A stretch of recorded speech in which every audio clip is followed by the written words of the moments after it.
Shalom Aleichem, everyone. I hope everyone is doing well.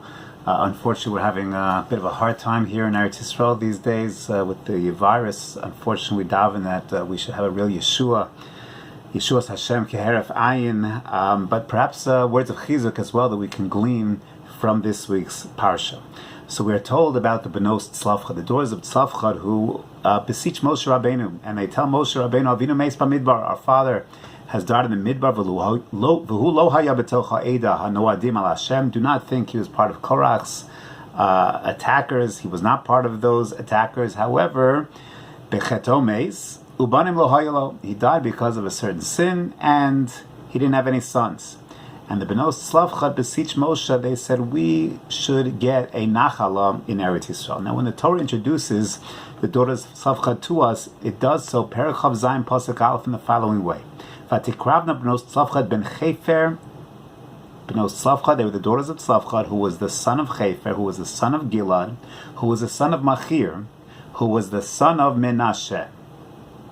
And Menashe, of course, was Lemishpechos Menashe. They were all of the family of Menashe ben Yosef.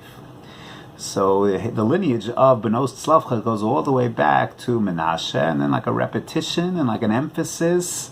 And Menashe was the son of Yosef. So Rashi's already sensitive, and he says, Lama Nemar. Why does it have to say, Lemishpechos Menashe ben Yosef, Halo Kvar Nemar ben Moshe?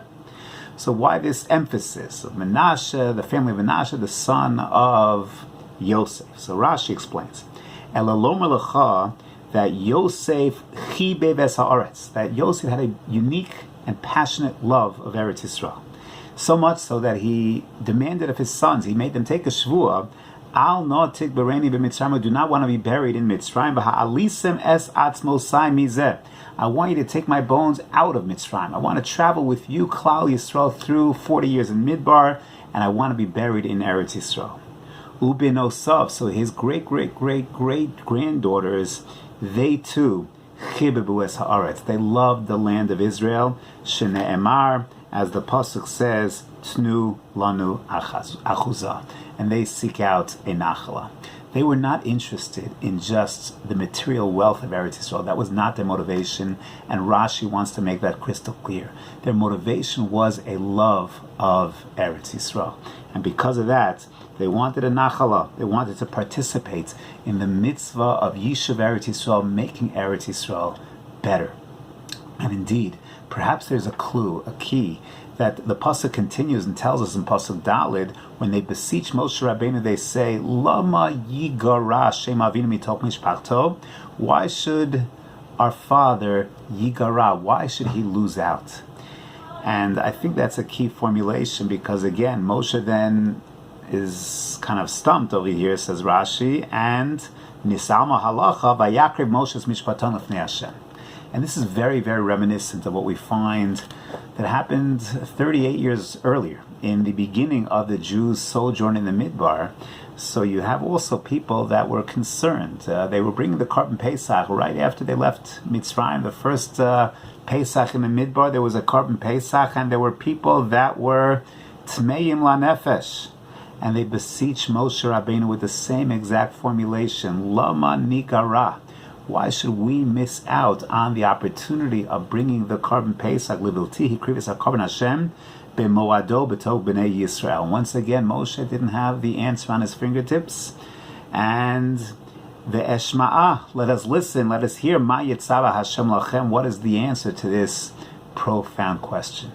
I believe these parallels, the fact that in both cases, this language of Lama Yigara, Lama Nigara, why should we miss out? Now think about it. Those that missed out on the Korban Pesach because they were Tameh, so they were Anusim, it wasn't their fault, and what were they missing out on?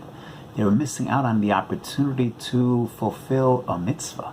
They were missing out on not some kind of material wealth, on some kind of a spiritual opportunity. They were missing out on being able to tap into the unique power of the Korban Gerus. That was the Korban Pesach. And that's what they beseeched. That's why it was so important to them. They wanted more spirituality. They wanted more connectivity. And Moshe finds out the answer, yes, they can bring a Korban Pesach Sheni. And it's exactly what we have over here. It was not a desire for materialism. It was a desire for chibas haaretz, a love of the land. Lama yigara. Why should we, our family, not have that connectivity, not that chelek, where we see the Yad Hashem in the land, in everything that happens in the land? Yes, the ups, the positives, the good times, and sometimes, Rahman al-Itzlan, the more challenging times. But to know that it is a unique place of Hashkachas Hashem, where Einei Hashem Elokecha Ba, that Hashem is looking at us, and sometimes with a happy eye, sometimes perhaps not, but Rahman al-Islan, but to go ahead and have that sense of Chibas Haaretz, that love of the land, and to understand the opportunities that one has when one is dwelling in the land. Perhaps that is one of the core and fundamental lessons that were taught by the Benos. Tzlav Chad. Have a wonderful, wonderful Shabbos.